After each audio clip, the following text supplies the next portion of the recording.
Welcome to Tyrone Bowman tonight. Before I get started, I want to say something here. This program is a informational, motivational teaching program.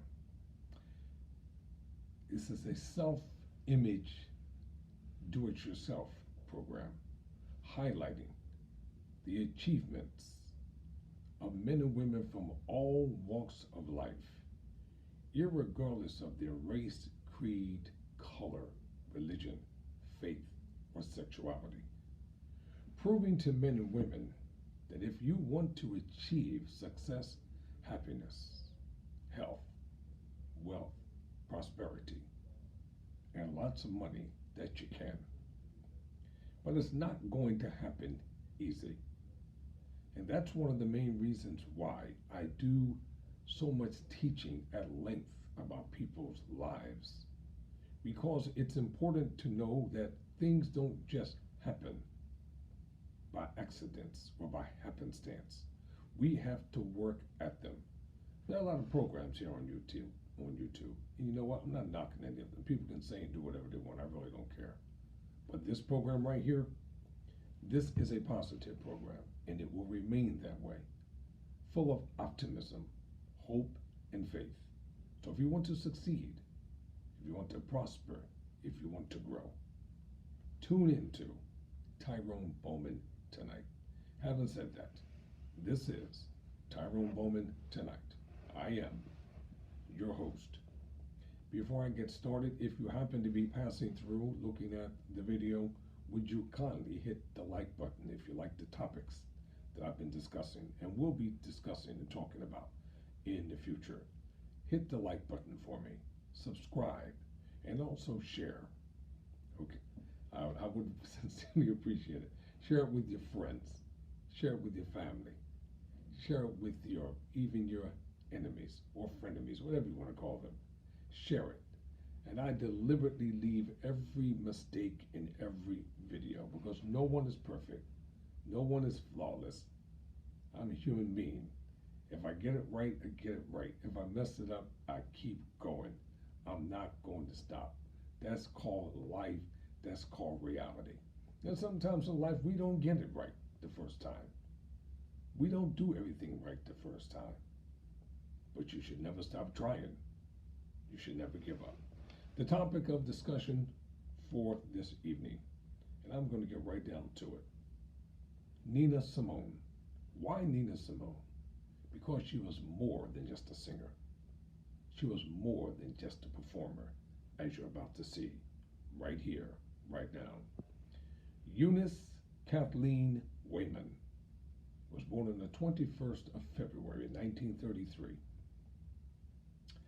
and she died on the 21st of April of 2003, known professionally as Nina Simone. Nina Simone was an American singer, songwriter, musician, arranger, and civil rights activist. Her music spans styles including classical, jazz, blues, folk, R&B, gospel, and pop. The sixth of 8 children born to a poor family in Tyrone, North Carolina. Simone initially aspired to be a concert pianist. With the help of a few supporters in her hometown, she enrolled in the Juilliard School of Music in New York City. She then applied for a scholarship to study at the Curtis Institute of Music in Philadelphia, where she was denied admission despite a well-received audition, which she attributed to racism. In 2003, just days before her death, the Institute awarded her an honorary degree. To make a living, Simone started playing piano at nightclubs in Atlantic City. She changed her name to Nina Simone to disguise herself from family members having chosen to play the devil's music, or so-called cocktail piano. She was told in the nightclub that she would have to sing to her own accompaniment, which effectively launched her career as a jazz vocalist. She went on to record more than 40 albums between 1958 and 1974, making her debut with Little Girl Blue. She had a hit single in the United States in 1958 with I Love You, Porgy. Her musical style fused gospel and pop with classical music, in particular Johann Sebastian Bach, and accompanied expressive jazz-like singing into her contralto voice. Simone was born, as I said, on the 21st of February 1933 in Tryon, North Carolina. The sixth of eight children in a poor family, she began playing the piano at the age of 3 or 4. The first song she learned was God Be With You Till We Meet Again. Demonstrating a talent with the piano, she performed at her local church. Her concert debut, a classical recital, was given when she was 12. Simone later said that during this performance, her parents, who had taken seats in the front row, were forced to move to the back of the hall to make way for white people. She said that she refused to play until her parents were moved back to the front, and that the incident contributed to her later involvement in the civil rights movement. Simone's mother, Mary Kate Wyman, nee Irving, born the 20th of November 1901, and she died in 2001, just a few years before her daughter's demise, was a Methodist minister and a household maid. Her father, Reverend John Devon Wayman, he was born on the 24th of June of 1898, and he died in 1972. He was a handyman who at one time owned a dry cleaning business, but also suffered bouts of ill health. Simone's music teacher helped establish a special fund to pay for her education. Subsequently, a local fund was set up to assist her continued education. With the help of this scholarship money, she was able to attend Allen High School for Girls in Asheville, North Carolina. After her graduation, Simone spent the summer of 1950 at the Juilliard School as a student of Carl Feinberg, preparing for an audition at the Curtis Institute of Music in Philadelphia. Her application, however, was denied. Only 3 of 72 applicants were accepted that year, but as her family had relocated to Philadelphia, in the exception of her entry to Curtis, the blow to her aspirations was particularly heavy. For the rest of her life, she suspected that her application had been denied because of racial prejudice, which it was. A charge the staff at Curtis had denied, whatever. Discouraged, she took private piano lessons with Valdemar Sokoloff, a professor at Curtis, but never could reapply due to the fact at the time the Curtis Institute did not accept students over 21. She took a job as a photographer's assistant, but found work as an accompanist at Arlene Smith's vocal studio and taught piano from her home in Philadelphia. In order to fund her private lessons, Simone performed at the Midtown Bar and Grill on Pacific Avenue in Atlantic City, New Jersey, whose owner insisted that she sing as well as play the piano, which increased her income to $90 a week. In 1954, she adopted the stage name Nina Simone. Nina, derived from Nina, was a nickname given to her by a boyfriend named Chico, and Simone was taken from the French actress Simone Signoret, whom she had seen in the 1952 movie Casse-Croûte dehors. I do not speak French. I'm giving it my best shot. Knowing her mother would not approve of playing the devil's music, she used her new stage name to remain undetected. Simone's mixture of jazz, blues, and classical music in her performances at the bar earned her a small but loyal fan base. In 1958, she befriended and married Don Ross Betnick, who worked as a fairground barker, but quickly regretted their marriage. Playing in small clubs in the same year, she recorded George Gershwin's I Love You Porgy from Porgy and Bess, which she learned from a Billie Holiday album and performed as a favor to a friend. It became her only Billboard Top 20 success in the United States, and her debut album, Little Girl Blue, followed in February 1959 on Bethlehem Records. Because she had sold her rights outright for $3,000, Simone lost more than $1 million in royalties. Notably, for the 1980s release of her version of the jazz standard, My Baby Just Cares for Me, and never benefited financially from the album's sales. After the success of Little Girl Blues, Simone signed a contract with Colpix Records and recorded a multitude of studio and live albums. Colpix relinquished all creative control to her, including the choice of material that would be recorded.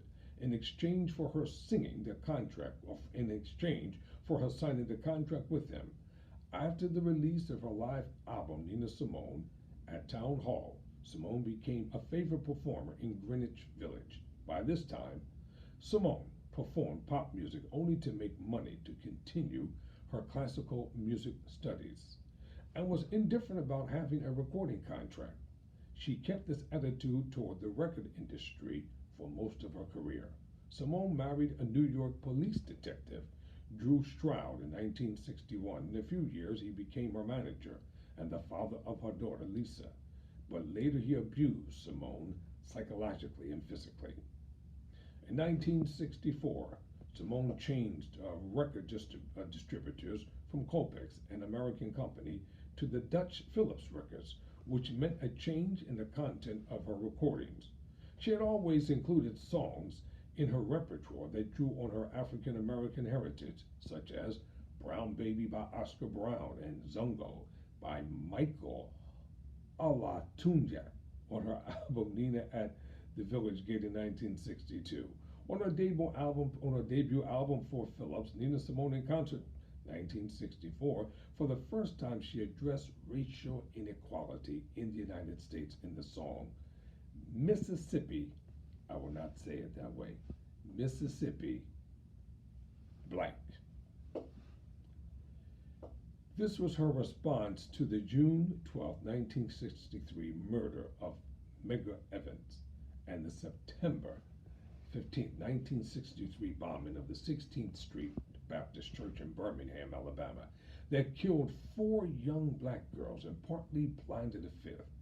She said that the song was like throwing 10 bullets back at them, becoming one of many other protest songs written by Simone.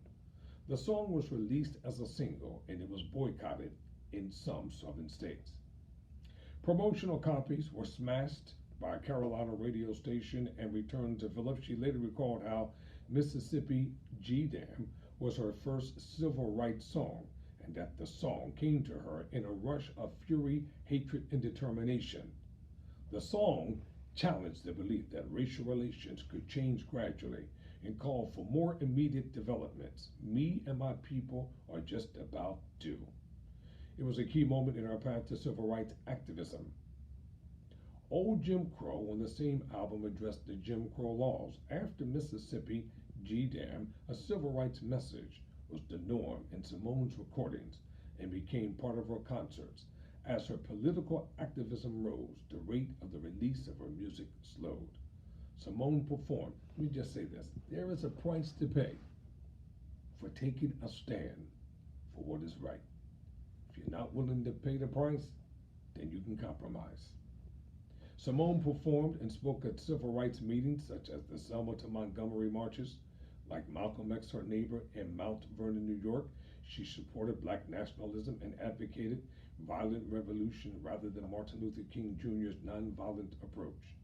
She hoped that African Americans could use armed combat to form a separatist state. Though she wrote in her autobiography that she and her family regarded all races as equal. In 1967, Simone moved from Phillips to RCA Victor. She sang Backlash Blues, written by her friend Harlem Renaissance leader Langston Hughes. On her first RCA album, Simone Sings the Blues, 1967. On Silken Soul, 1967, she recorded Bill Teller's I Wish I Knew How It Would Feel to Be Free. And Turning Point, the album Nuff Said, 1968, contained live recordings from the Westbury Music Fair of April 7, 1968, 3 days after the assassination of Martin Luther King Jr.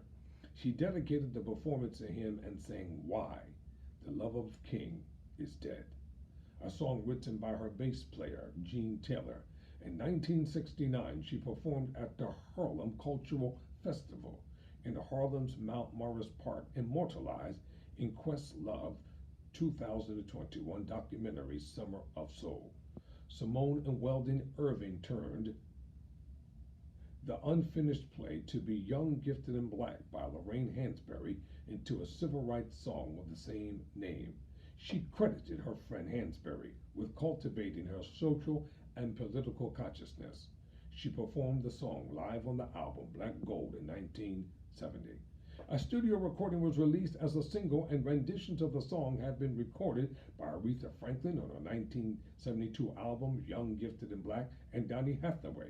When reflecting on this period, she wrote in her autobiography, "I felt more alive than I feel now because I was needed and I could sing something to help my people."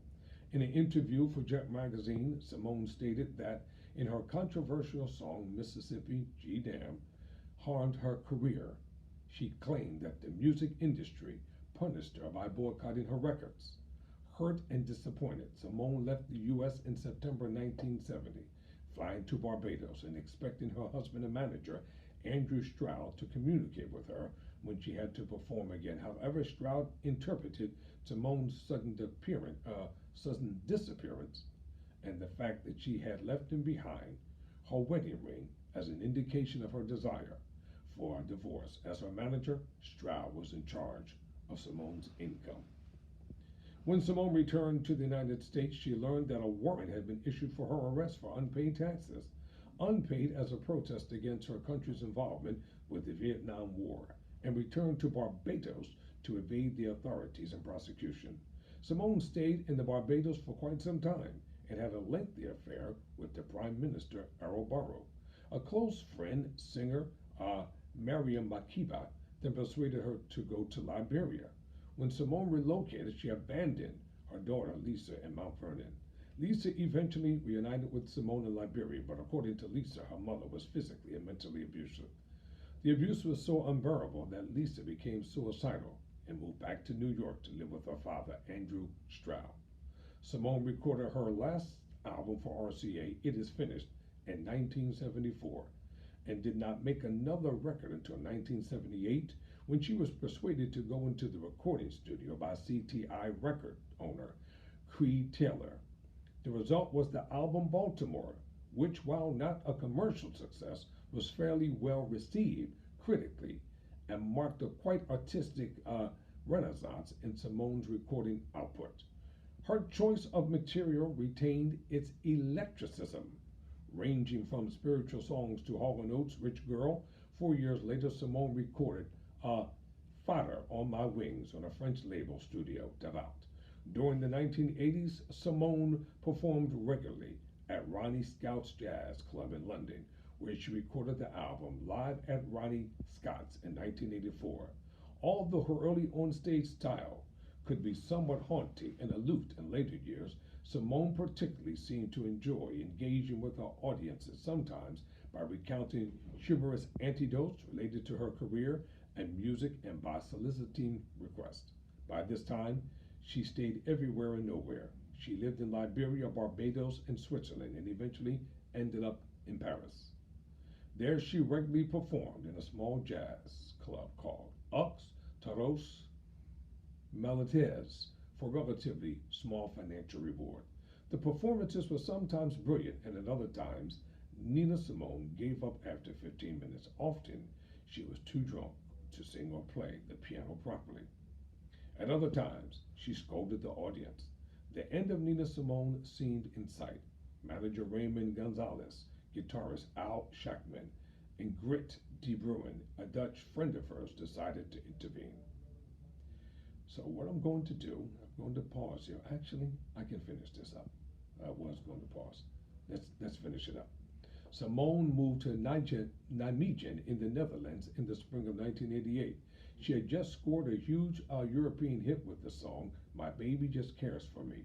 Recorded by her for the first time in 1958, the song was used in a commercial for Chanel No. 5 performed in Europe, leading to a release of the recording.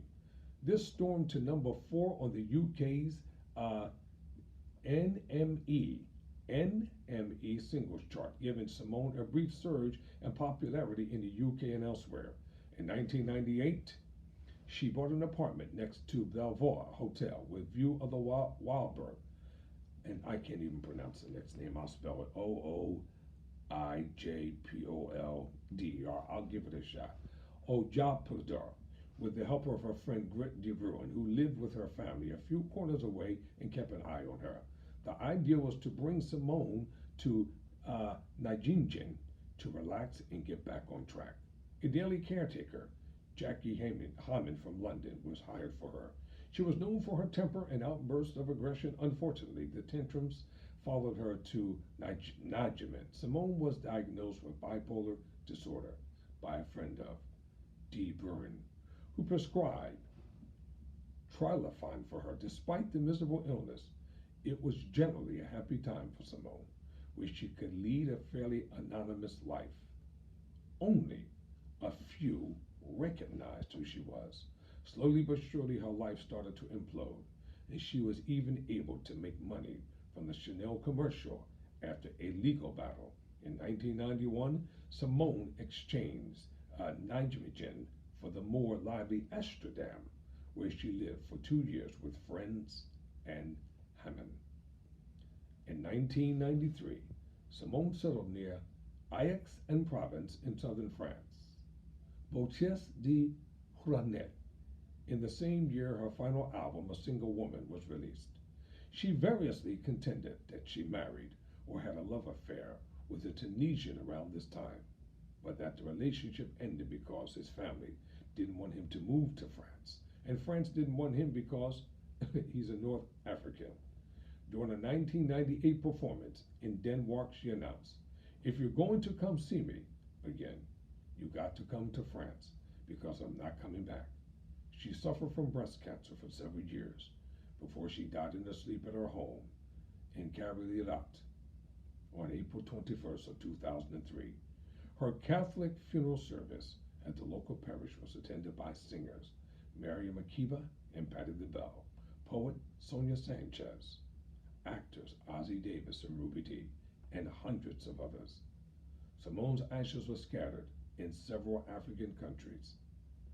Ladies and gentlemen, Nina Simone, more than just a singer, one of a kind, to be young, gifted, and black.